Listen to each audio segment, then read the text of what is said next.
प्रवेश करतायत की काय अशी खोचक टीका त्यांनी केली. आम्हाला आजपर्यंत माहिती होतं की एकनाथ शिंदे साहेबांची भीती राऊतांना आणि त्यांच्या मालकाला वाटते, पण आता शिंदे साहेबांच्या पोस्टरची पण भीती त्यांना वाटू लागली की काय.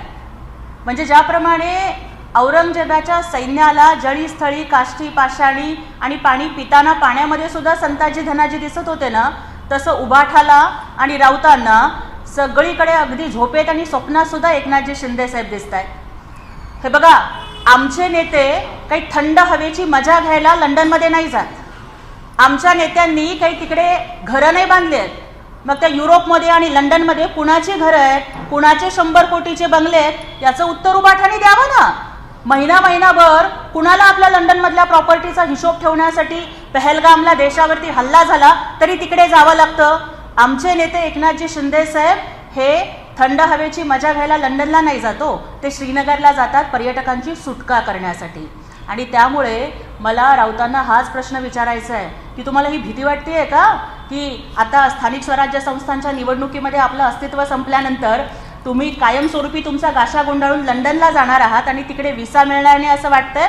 विरोधाभास बघा की उबाठा थंड हवेची मजा घ्यायला लंडनला जातात आणि ब्रिटनचे पंतप्रधान हे अब्जावधी रुपयांचे करार करण्यासाठी मुंबईला येतात, कारण हा मुंबईचा विकास महायुती आणि एकनाथजी शिंदे साहेबांच्या समर्थ नेतृत्वाखाली होत आहे. आणि मला इथं एवढंच सांगायचं आहे की आमचे नेते एकनाथजी शिंदे साहेबांच्या नेतृत्वाची किमया महाराष्ट्राच्या फार्मरपासून ते ब्रिटनचे पंतप्रधान स्टार्मरपर्यंत चालते. अतिथी देवो भव ही भारताची संस्कृती आहे आणि जर कोणी महाराष्ट्रात येत असतील तर त्यांचं स्वागत करणं आमचं कर्तव्य आहे. हा राजशिष्टाचाराचा भाग आहे. पण संजय राऊत, तुम्ही भांडूपच्या गल्लीतून आमच्या 40 आमदारांच्या मतावर थेट दिल्लीत गेलात. त्यामुळे राजशिष्टाचार सोडा, पण साधा शिष्टाचाराचा संबंध काय आहे हे तुम्हाला कळणार नाही, कारण तुमचं नाव राऊत आहे. तुम्ही कायम ऊत आल्यासारखंच बोलता, शिवीगाळ करता आणि तुम्हाला मी एकाच वाक्यामध्ये उत्तर देईन. From farmer to starmer, our leader is a performer and transformer, but Raut, you are a scammer who just only spread the rumors.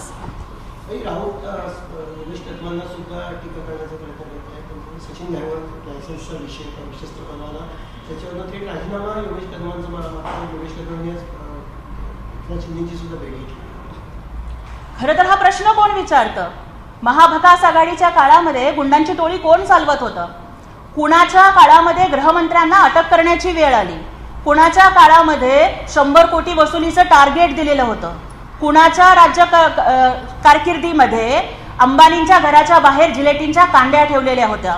कुणाच्या काळामध्ये मनसुख हिरेंची हत्या करण्यात आली? आणि कोण म्हणलं होतं की सचिन वाझे हा काही लादे नाही का, म्हणून त्या गुन्हेगाराच्या पाठीशी उभं राहण्याचं पाप हे कुणी केलं होतं? आणि जे संजय राऊत स्वतः पत्राचाळीमध्ये मराठी माणसांची घरं खाऊन मराठी माणसांच्या डोक्यावरचं छप्पर हिसकावून घेऊन आता जामिनावरती बाहेर आहेत ना, त्या जामिनावरती बाहेर असलेल्या आरोपींनी अशा पद्धतीची भाषा करू नये. आमचे नेते आदरणीय एकनाथजी शिंदे साहेब असतील किंवा महायुतीचे इतर सगळे नेते असतील, ते नेहमीच सर्वसामान्यांच्या पाठीशी उभे राहिलेले आहेत. आणि योगेश कदमांनी कालच स्पष्टीकरण दिलेलं आहे की जे काही गुन्हे घाईवाळांवरती होते त्यामध्ये न्यायालयानं त्यांची निर्दोष मुक्तता केलेली आहे. त्यामुळे विहित नमुन्यामध्ये ज्या काही अटी शर्ती असतील तर त्यांचं पालन करून त्यांना परवाना द्यावा, अशाच पद्धतीचा निर्णय त्यांनी दिलेला होता. एक बाजूला राऊत सातत्याने टीका करतात, दुसऱ्या बाजूला राज ठाकरेंचे संबंध खूप चांगले जोपासतात. गेल्या 2 आठवड्यात 3 वेळा त्यांच्या बैठका झाल्या आणि युतीची चर्चा पुढे जाते असं नव्हतं. मला खरं तर या ठिकाणी म्हणजे एकच प्रश्न विचारायचा आहे की जर अशा पद्धतीनं, उलट मला तर असं वाटतंय की राऊत हे खूप व्यथित झालेले आहेत. कारण काय झालं, त्यांच्या नातवाचं बारसं होतं. त्यांच्या नातवाच्या बारशामध्ये दोन्ही भाऊ एकत्र आले.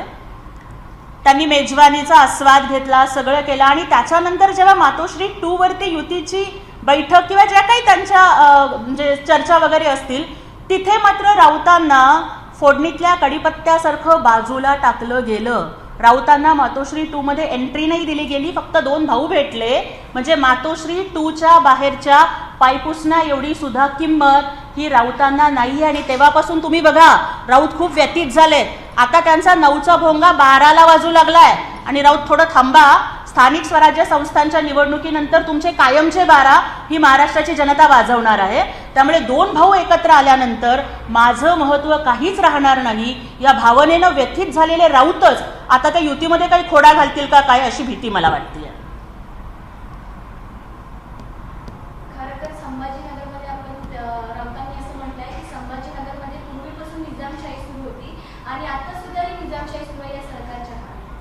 संजय राऊत हे औरंगजेब फॅन क्लबचे मेंबर आहेत.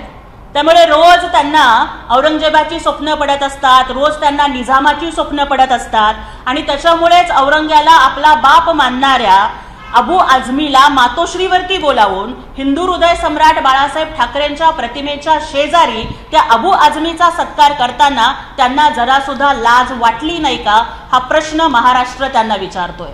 निजामाचं सरकार, रझाकाराचं सरकार हे महाभकास आघाडीचं सरकार होतं, ज्या काळामध्ये 2.5 वर्षाच्या काळात साधा 2.5 कोटीचा वैद्यकीय मदत निधी वाटला गेला, ज्या काळामध्ये कोविडच्या काळात जनता ही मरत असताना कोविड रुग्णांच्या मृतांच्या बॉडी बॅगचे पैसे खाऊन मढ्याच्या टाळूवरचं लोणी खाणारं त्यांचं महाभकास आघाडीचं सरकार हे निजामाचं आणि रझाकाराचं सरकार होतं. पण आता मात्र एकनाथजी शिंदे साहेब, देवेंद्रजी फडणवीस आणि अजितदादांच्या नेतृत्वाखालील महायुती सरकार हे मुंबई, महाराष्ट्र आणि चांद्यापासून बांद्यापर्यंतच्या शेतकरी असेल, कष्टकरी असेल, लाडक्या बहिणी असतील, सगळ्यांच्या हिताचे निर्णय घेत आहे. त्यांची काळजी घेण्यासाठी महायुती समर्थ आहे. जे लोक व्हॅनिटी व्हॅन घेऊन दुष्काळी दौरे करायला जातात ते लोक गंभीर आहेत का? ज्यावेळेस खुद्द उबाठा हे मराठवाड्याच्या बांधावर शेतकऱ्यांशी बोलत होते तेव्हा राऊत हे गाडीमध्ये बसून एसी गाडीत काजू बदाम खातानाचे फोटो सोशल मीडियावरती व्हायरल झाले. मग शेतकऱ्यांच्या डोळ्यामध्ये अश्रू असताना काजू बदामाचा चकडा खाणारे राऊत हे गंभीर होते का? किंवा जे लोक रिकाम्या हाताने गेले, साधा 5 रुपयांचा बिस्किटचा पुडा सुद्धा न घेता गेले आणि तिथं गेल्यानंतर शेतकऱ्यांच्या जखमांवरती मीठ चोळण्यासारखं माझे दोन्ही हात रिकामे आहेत म्हणून सांगितलं, हे लोक गंभीर आहेत का मदतीसाठी? इर्षागडावरती जेव्हा इर्षावाडी जेव्हा उद्ध्वस्त झाली तेव्हा व्हॅनिटी व्हॅन घेऊन फक्त पायथ्याला जाऊन व्हॅनिटी व्हॅनमध्ये बसून चहा पिऊन येणारे हे लोक गंभीर होते का? आमचे नेते नंतर गेले पण आधी आमची मदत तिथे शेतकऱ्यांच्या बांधापर्यंत आणि पूरग्रस्तांच्या घरापर्यंत पोहोचली. आदरणीय एकनाथजी शिंदे साहेब आणि शिवसेनेच्या माध्यमातून आज 22 ते 23 जीवनावश्यक वस्तूंचं किट मराठवाडा, सोलापूर आणि इतर अनेक ठिकाणी वाटली जात आहेत. ज्यांची घरं पडलेली आहेत त्यांची घरं उभारली जात आहेत, ज्यांची वहापुस्तकं वाहून घेतली त्यांना शैक्षणिक साहित्याचं वाटप करण्यात येतंय आणि हे सगळं करत असताना ही मदत करणं हे आमचं नैतिक कर्तव्य आहे म्हणून त्या कृतज्ञ भावनेनं प्रत्येक शिवसैनिक आज शेतकऱ्याच्या बांधावरती झटतोय. त्यामुळं उबाठा जो काही मोर्चा संभाजीनगरमध्ये काढतायत ते पूतना मावशीचं प्रेम आहे, हे ह्यांचे मगरीचे अश्रू आहेत आणि शेतकऱ्यांच्या दुःखाच्या ज्वाळेवरती स्वतःच्या राजकारणाची पोळी भाजण्याचा त्यांचा प्रयत्न आहे. त्यांना शेतकऱ्यांशी काहीही देणं घेणं नाही, कारण त्यांच्या काळात त्यांनी जी काही मदत पाठवलेली होती त्याच्यातला 1 रुपया सुद्धा मिळाला नाही हे एका शेतकऱ्यानं उबाठाला त्यांच्या तोंडावरतीच सांगितलंय. खरं तर राऊतांनी जे 1.5-2 हजार कोटी रुपये पत्राचार घोटाळ्याच्या माध्यमातून कमवले त्याच्यातून ते कुणालाच का मदत करत नाहीत याचं उत्तर त्यांनी आधी दिलं पाहिजे. आतापर्यंतच्या इतिहासामधलं सगळ्यात मोठी मदत जवळपास 32,000 कोटींची मदत ही महायुती शासनानं जाहीर केलेली आहे. शेतकऱ्यांच्या खात्यावरती थेट ती मदत पोहोचत आहे. ज्या शेतकऱ्यांची घरं पुरामुळे पडलेली आहेत त्यांना प्रधानमंत्री आवास योजनेतून घर बांधून देण्याचं काम होत आहे. ज्यांची जमीन खरडून गेलेली आहे त्यांना वेगळी मदत मिळणार आहे. दुधाळ जनावर असेल किंवा ओझं वाहणारं जनावर असेल या प्रत्येक गोष्टीसाठी मदत करण्याचीच भूमिका ही महायुती शासनाची आहे. आणि आमचे नेते एकनाथजी शिंदे साहेब तर सगळ्या नियमांच्या पलीकडे, सगळ्या फॉर्मॅलिटीच्या पलीकडे जाऊन मदतीचा हात एकनाथ बनत या सगळ्या पूरग्रस्तांच्या शेतकऱ्यांच्या पाठीशी खंबीरपणे उभे आहेत. परंतु या लोकांना प्रत्येक गोष्टीमध्ये फक्त राजकारण दिसतं आणि त्यामुळेच ज्यांनी एकेकाळी पीएम केअर फंडची खिल्ली उडवली होती, प्रभाकर मोरे फंड म्हणून, आता त्यांना त्या पीएम केअर फंडचं महत्त्व कळतंय. म्हणजे याच्यातूनच मोदी साहेब हे किती विजनरी होते हे त्यांनी मान्य केलेलं आहे असं मला वाटतं. सरकारने मदत जाहीर केल्यानंतर पण उद्धव ठाकरे आंदोलन करते, स्वतः उद्धव ठाकरे पण आंदोलनामध्ये उतरणार.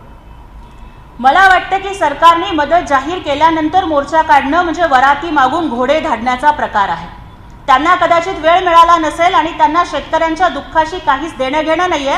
कारण एकदा पवार साहेब सुद्धा म्हणाले होते की भुईमुगाच्या शेंगा ह्या जमिनीच्या वर लागतात का खाली लागतात हे सुद्धा उद्धव ठाकरेंना माहीत नाही. हे मी म्हणत नाही, हे पवार साहेब आपल्या भाषणात बोलले होते. आणि त्यामुळेच कदाचित लंडनचा, युरोपचा दौरा, त्या थंड हवेच्या सगळ्या ठिकाणी फिरणं, या सगळ्या गोष्टींच्या मध्ये ते एवढे बिझी होते की मराठवाड्याच्या शेतकऱ्यांचे अश्रू पुसण्यासाठी त्यांना वेळ नव्हता. 3 तासामध्ये 3 जिल्ह्यांचा दौरा कुणी केला होता आणि त्या अवघ्या काही मिनिटाच्या संवादामध्ये ज्यांच्या पायाला चिखल सुद्धा लागला नाही त्यांनी काही शेतकऱ्यांच्या व्यथा जाणून घेतल्या. उद्धव ठाकरे जेव्हा मुख्यमंत्री होते तेव्हा त्यांनी अवर्षणग्रस्त शेतकऱ्यांना भेट द्यायला जातानाचा दौरा पायाखाली रेड कार्पेट टाकून केला होता. त्यामुळे त्यांचं जमिनीशी नातं नाही, त्यांचं शेतकऱ्यांच्या दुःखाशी नातं नाही, त्यांना फक्त राजकारण करणं एवढंच कळतं. आता ओबीसीला घेऊन संपूर्ण राज्यभरामध्ये जे आहे आता मोर्चा सुरू आहे. मुंबईच्या आझाद मैदानामध्ये सुद्धा मोर्चा सुरू आहे. वडेट्टीवार सुद्धा आता नागपुरामध्ये मोर्चा काढणार आहे. कसं बघता की महाराष्ट्रामध्ये एकूणच जो आहे तो मराठा मोर्चानंतर आता ओबीसी समाजाचा मोर्चा आहे. याबाबत शिंदे शिवसेनेची काय भूमिका राहणार आहे येत्या काळात? 17 तारखेला बीडमध्ये महाराष्ट्र हा छत्रपती शिवरायांचा आणि फुले शाहू आंबेडकरांचा महाराष्ट्र आहे. या महाराष्ट्रामध्ये जी एक सामाजिक वीण आहे ती न उसवता प्रत्येक समाज घटकाला त्यांच्या त्यांच्या हक्काचं आरक्षण मिळालंच पाहिजे, ही भूमिका शिवसेना माननीय एकनाथजी शिंदे साहेबांच्या नेतृत्वाखाली घेत आहे. आमचे नेते हे संवेदनशील आहेत. आमचे नेते हे स्वतः अत्यंत सर्वसामान्य घटकामधून गरिबीशी संघर्ष करून ते आज राजकारणामध्ये प्रस्थापित झालेले आहेत. त्यामुळे आजही त्यांचं सामान्यांच्या दुःखाशी नातं आहे. मराठा आरक्षणाचा प्रश्न असेल, ओबीसी आरक्षणाचा प्रश्न असेल किंवा इतरही समाज घटकांचे अनेक न्याय मागणे असतील, त्याला आपल्या काळामध्ये तातडीनं निर्णय घेऊन न्याय देण्याची भूमिका एकनाथ शिंदे साहेबांनी घेतली. मग सारथीचं बळकटीकरण असेल किंवा मग कुणबी दाखल्यांचा प्रश्न असेल, तो निकालात काढला गेला. त्यामुळे ओबीसी आरक्षणाच्या प्रश्नासंदर्भात सुद्धा आमच्या नेत्यांनी भूमिका स्पष्ट केलेली आहे की कुठल्याही समाज घटकावरती अन्याय न करता प्रत्येकाला ज्याच्या त्याच्या वाट्याचं, हक्काचं, मानाचं आरक्षण हे दिलं जाईल, हीच भूमिका ही आमची राहील. पण या संदर्भात येत्या काही काळात पक्षाची काही बैठक होणार आहे का? आणि ओबीसी नेत्यांची म्हणजे एकूणच कारण महाविकास आघाडीचे नेत्यांचं असं म्हणणं आहे की एकत्रित आधी पण सह्याद्रीला एक बैठक झाली होती की ओबीसी नेत्यांची एकत्रित बैठक, तशी काही बैठक होणार आहे का? तशी काही भूमिका आहे का? खरं तर महाविकास आघाडी सरकारचे नेते हे जर प्रश्न सोडवण्याच्या संदर्भात जर एवढे जबाबदार असले असते तर याच्या आधी जेव्हा अनेक वेळेला मराठा आरक्षणासंदर्भातच्या बैठका बोलवल्या गेल्या त्यावेळेला त्याच्यातल्या अनेकांनी दांडी मारलेली आहे. बैठका या नक्की होतील, पण त्या कधी होतील आणि कशा पद्धतीनं होतील याचा निर्णय हे माननीय उपमुख्यमंत्री एकनाथजी शिंदे साहेब, मुख्यमंत्री देवेंद्रजी फडणवीस, अजितदादा पवार आणि आमच्या महायुतीचे ज्येष्ठ नेते घेतील. परंतु महायुतीचं सरकार, एकनाथजी शिंदे साहेब आणि इतर आमचे सर्व नेते हे या प्रश्नाबद्दल अत्यंत संवेदनशील आहेत. महाराष्ट्र हे 18 पगड जातींनी मिळून बनलेला महाराष्ट्र आहे.